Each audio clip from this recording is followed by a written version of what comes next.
ಶ್ರೀ ನಾಗರಕಟ್ಟೆ ಗಣಪತಿ ದೇವಸ್ಥಾನ ನಾಗರ ಸೇವಾ ದತ್ತಿ ಸಂಸ್ಥೆ BGS ವೃತ್ತ ಬ್ರಾಕೆಟ್ ಶಿವಕುಮಾರ ಸ್ವಾಮಿ ಸರ್ಕಲ್ ಧರ್ಮೋ ರಕ್ಷತಿ ರಕ್ಷಿತ.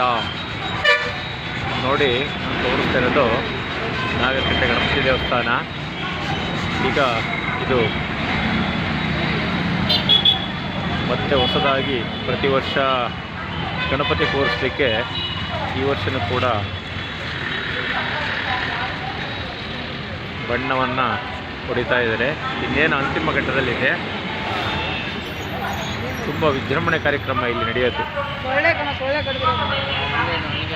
ಬಹುಶಃ 10 ರಿಂದ 15 ದಿನ 20 ದಿನ ಒಳಗಡೆ ಗಣಪತಿಯನ್ನು ಮತ್ತೆ ವಿಸರ್ಜನಾ ಮತ್ತು ಕಾರ್ಯಕ್ರಮ ಇಟ್ಕೊಳ್ತಾರೆ. ಆವತ್ತಿನ ದಿನ ತುಂಬ ದೊಡ್ಡ ಕಾರ್ಯಕ್ರಮ, ಸುಮಾರು 40 ರಿಂದ 50 ಸಾವಿರ ಸೇರೋ ದೊಡ್ಡ ಕಾರ್ಯಕ್ರಮ, ಬೃಹತ್ ಕಾರ್ಯಕ್ರಮ ಅಂತ ಏನು ಹೇಳ್ತೀವೋ ಆ ಒಂದು ಕಾರ್ಯಕ್ರಮ ಇಲ್ಲಿ ತುಮಕೂರಿನಲ್ಲಿ ನಡೀತಾ ಇದೆ. ಸಾರ್ವಜನಿಕರು ಈ ಒಂದು ಗಣಪತಿ ದೇವಸ್ಥಾನಕ್ಕೆ ಪ್ರತಿದಿನ ಒಂದು ಗಣಪತಿ ದರ್ಶನವನ್ನು ಮಾಡಿಕೊಂಡು ಹೋಗಬೇಕಾಗಿ ಈ ಮೂಲಕ ನಾನು ಮನವಿ ಮಾಡ್ಕೊತಾ ಇದ್ದೀನಿ. ಇನ್ನೇನು ಸದ್ಯದಲ್ಲಿ ಗಣಪತಿ ಹಬ್ಬದ ದಿವಸ ಗಣಪತಿ ಇಡ್ತಾರೆ. ಅದನ್ನು ನೋಡಿಕೊಂಡು ಆಶೀರ್ವಾದ ತಗೊಂಡು ಪ್ರಸಾದ ವಿನಿಯೋಗ ಇರುತ್ತೆ, ಅದನ್ನು ಸ್ವೀಕಾರ ಮಾಡಬೇಕೆಂದು ಈ ಮೂಲಕ ತಮ್ಮಲ್ಲಿ ಮನವಿ ಮಾಡಿಕೊಳ್ತಾ ಇದ್ದೀನಿ. ಚಂದ್ರು, ಸಮಾಜಮುಖಿ, ತುಮಕೂರು. ಜೈ ಕರ್ನಾಟಕ, ಜೈ ಭಾರತ.